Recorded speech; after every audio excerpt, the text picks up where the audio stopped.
నెల్లూరు జిల్లా ఇందుకూరుపేట నందు కొరటూరు గ్రామం కాపురస్తురాలు నక్క Gopalamma wife of late Polayya మగు కొరకూరు గ్రామంలో సర్వే నంబర్ 7/5 8/4 8/8 14/2లో 1/60 సెంట్లు బాగానే భూమి ఉంది. సదరు భూమి వివాద విషయం మొదటి అదనపు జిల్లా జడ్జి కోర్టు నందు ఏఎస్ నంబర్ 218/2005 నందు పర్మనెంట్ ఇంజెక్షన్ పొందున్నాం. గతంలో కలెక్టర్ జానకి గారు సర్వే చేయమని ఉత్తర్వులు ఇచ్చినా బదలు చేయలేదు. తర్వాత లీగల్ సర్వీస్ అథారిటీ చైర్మన్ మొదటి అదనపు జూనియర్ సివిల్ జడ్జి వారి ఆదేశాల ప్రకారం ఓఎస్ నంబర్ 429/217 మొదటి అదనపు జిల్లా జడ్జి ఓఎస్ నంబర్ 137/2019 సర్వే చేయమని ఆర్డర్ ఇచ్చున్నారు. కానీ ఇంతవరకు సర్వే మా భూమికి కొలతలు వేయలేదు. భిన్నాలు తప్పుగా ఉన్నాయని సాగు చూపి వాయిదాలు వేస్తున్నారు. కావున అధికారులు పరిశీలించి న్యాయం చేయాల్సిందిగా కోరుతూ ఈ రోజు అంబేద్కర్ భవనం నందు మీడియా సమావేశం నిర్వహించారు. ఈ కార్యక్రమంలో మీడియాతో మాట్లాడిన నక్కా గోపాలమ్మ మరియు బొమ్మిళ్ల బాలచెన్నయ్య దళిత సేన జిల్లా చైర్మన్ మీడియాతో మాట్లాడారు.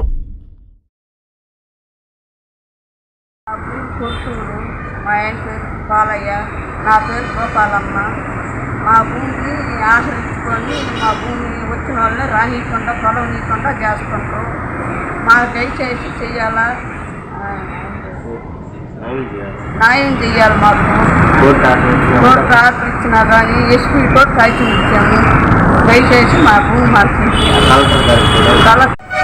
ఇందుకూరుపేట మండలం కొరటూరు గ్రామ సర్వే నెంబర్ 7/5 8/4 8/8 4/2 14/2 ఇన్ని సర్వే నంబర్లలో ఓవరాల్గా ఎకరా 60 సెంట్లు పూర్తి విస్తీర్ణం నక్క పోలయ్య భూమిని వీరి సమీప బంధువులే ఆక్రమించుకోవడం జరిగింది. ఈ రోజుకి కూడా పంట వేసుకోకుండా గత 25-30 ఏళ్లుగా ఆ భూమిపైన ఆధారపడి జీవించేటువంటి ఈ బీసీ సామాజిక వర్గానికి చెందినటువంటి వీళ్ళు కోర్టును అప్రోచ్ అయ్యారు. కోర్టు కూడా చాలా క్లియర్గా డైరెక్షన్ ఇవ్వడం జరిగింది. కానీ ఇందుకూరుపేట రెవెన్యూ యంత్రాంగం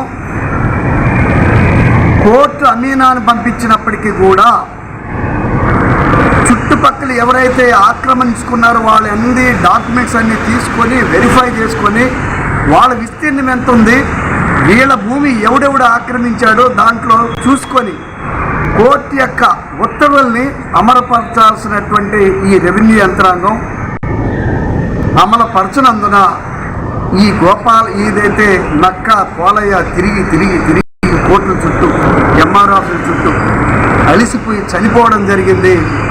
చివరికి తన భార్య అయినటువంటి గోపాలమ్మ కూడా కోర్టు చుట్టూ తిరిగితే వారి వకీలు ఈమెకి ఇచ్చిన ఆర్డర్ని ఇంప్లిమెంట్ చేయమని అమీనాను కూడా రీసెంట్లీ ఒక వారం యువతలే పోయి రెవెన్యూ అధికారులకి వాళ్ళకి సమన్లు కూడా ఇచ్చి చేయమన్నారు. ఆడుండేటువంటి మరి సర్వేరు ఈ భూమి ఎక్కడుంది లేదని చెప్పి మాత్రం చెప్తున్నాడు. లేకపోతే ఈ నక్కా ఏదైతే పోలయ్య ఉన్నాడో క్లియర్ కట్గా రిజిస్టర్డ్ డాక్యుమెంట్స్ ఉన్నాయి.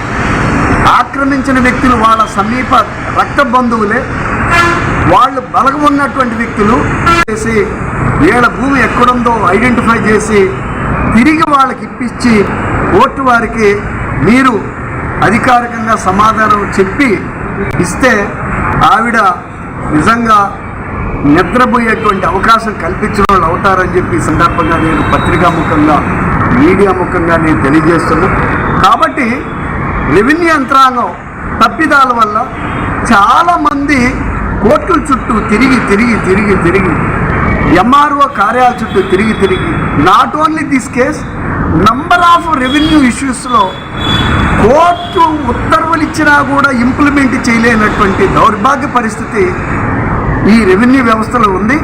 మరి జిల్లా కలెక్టర్ గారు ఇటువంటి విషయాల మీద ప్రత్యేకంగా చొరవ తీసుకొని పేద వర్గాల యొక్క సమస్యల పట్ల దీని మీద సపరేట్గా ఆల్ తహసీల్దార్లకి కోర్టులో జడ్జిమెంట్ ఇచ్చి ప్రొసీడింగ్స్ కూడా ఇచ్చి